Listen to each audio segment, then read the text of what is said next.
Hello, everybody. At BAM, we believe that marketing and ethics must go hand in hand, especially when it comes to innovation, such as AI. AI is transforming marketing faster than ever. It opens up incredible opportunities, but also it brings real responsibilities. That's why a few months ago, BAM contributed to the AI and Ethical Charter created by FEDMA to help marketers navigate this fast-changing landscape with confidence, integrity, and care for the people behind the data.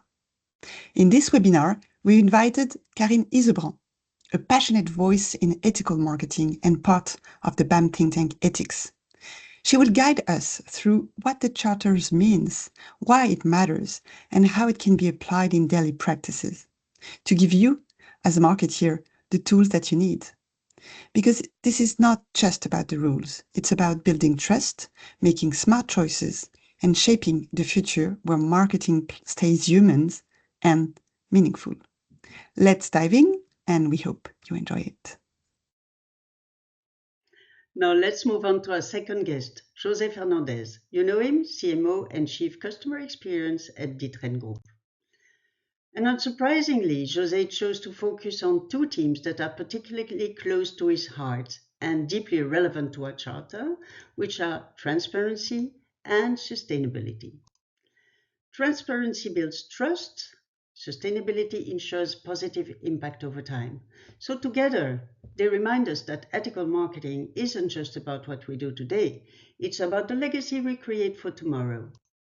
And sustainability is an interesting choice from José because it's both controversial and essential. So while AI can help us build a more sustainable future, it also comes with a significant environmental cost, from high energy consumption to increasing electronic waste and carbon emissions. But if we use it wisely, could AI also be part of the solution? AI could help us to do more with less, for example, but only if we use it intentionally and responsibly. So if we can find examples, we could say that AI can help reduce overproduction and waste by predicting real demand more accurately. AI can make supply chains and logistics more efficient, cutting unnecessary transport and emissions, for example. And even in marketing, it could allow to be more targeted, sending fewer but more relevant messages to our target audiences in reducing digital noise and energy use. And AI could give brands the tool to measure their environmental impact and take real action. So now let's listen to José's reflection about these essential items of our ethical AI-powered marketing charter and see what his opinion is.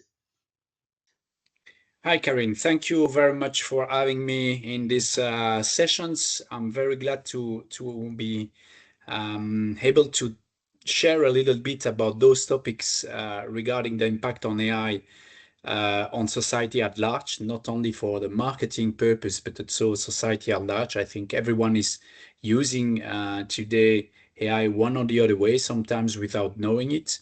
And indeed, I consider that there are two very important topics we need to address with the search of AI in our activities, human activities, automated activities, marketing activities, business activities.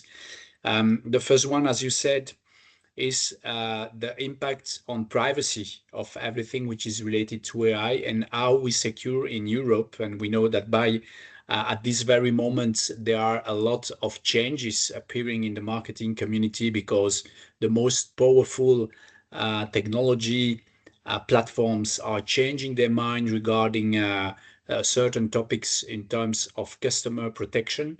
And Yes. personally, for me, it's a very hot topic, and I think we need to be extremely cautious in Europe about what's going on with the GAFAMs that are all changing their views regarding fighting hate speech, fighting discrimination, polarizing discussions in the name of freedom. But my freedom stops where the freedom of the next to me start. So that's something we need to bear in mind. And as an advertiser, we need to consider two elements. The first one is indeed how we protect customers to be confronted with non-compliant marketing assets. It's all the brand safety approach. And of course, AI has a very important role to play into that, um, because it was AI in the first place that helped Meta, for instance, to regulate and moderate contents on Facebook and Instagram platforms. Sure. Now they are going back against those evolutions of the last years. And I think this trend from a marketeer perspective is not good. From a citizen perspective is of course very worrying because we are creating a even more polarized world, which is a concern. And of course, when I talk about the first topic is how we protect consumers, is how the usage of AI is going to maybe even emphasize those polarization aspects, and how AI can help eventually citizens to better understand if the information and the overflow of information they are confronted with is still valid, is accurate, it's validated, and we all know, because we all know ChatGPT or other AI tools, that the quality of the prompt will give you a different view on the reality, and that's something we need to be extremely cautious for. Of course, in Europe, we have still a lot of rules already there. I know people say we regulate too much in Europe, but at least when it comes to safeguarding consumer um, behaviors from derivating from some value-based elements, I think it's of course very valid. Nobody wants tomorrow that everyone can have hate speech, discrimination speech, xenophobic speeches publicly through platforms or digital platforms, and so that's something we need to be taking care of. We have in Europe the GDPR rule that is already a corpus of legislation protecting customers, and a lot of things already embedded in the GDPR laws are also valid in the era of AI. But next to that, we have also new regulations coming from the EU regarding the usage of AI. And personally, because we are been witnessing how this has been accelerated over the last 2-3 weeks, we see in Europe a movement for more regulated AI. Your charter is going into that direction. Absolutely. The evolution of Emmanuel Macron in France and the EU is going in the same direction. We need to set boundaries because otherwise we are going to create a world which is becoming dystopic. Transparent AI practices is really something that advertisers can put in place. Well, that's a complex story because on the one hand, and there are different usage of AI in marketing. If you are mentioning here, for instance, is the last Coca-Cola advertising generated by AI? I think indeed that there should be something like we have for influencers, where now there is a common rule of practice where you need to say this is sponsored content. Yep. Today, you need on Instagram, you need to say this is AI generated content. Yep.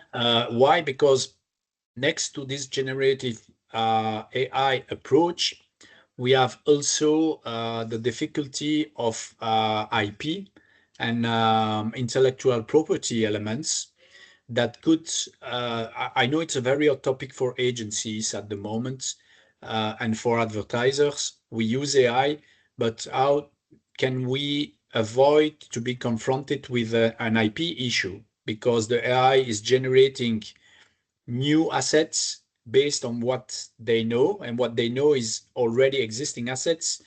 And it's not impossible that the next Pepsi ad is very similar to the Coca-Cola ad because they have been using the same generative AI platform generating the kind of same type of stuff.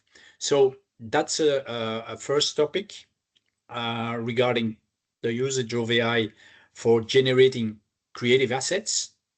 The other part, of course, is the usage of AI to generate insights on customer data.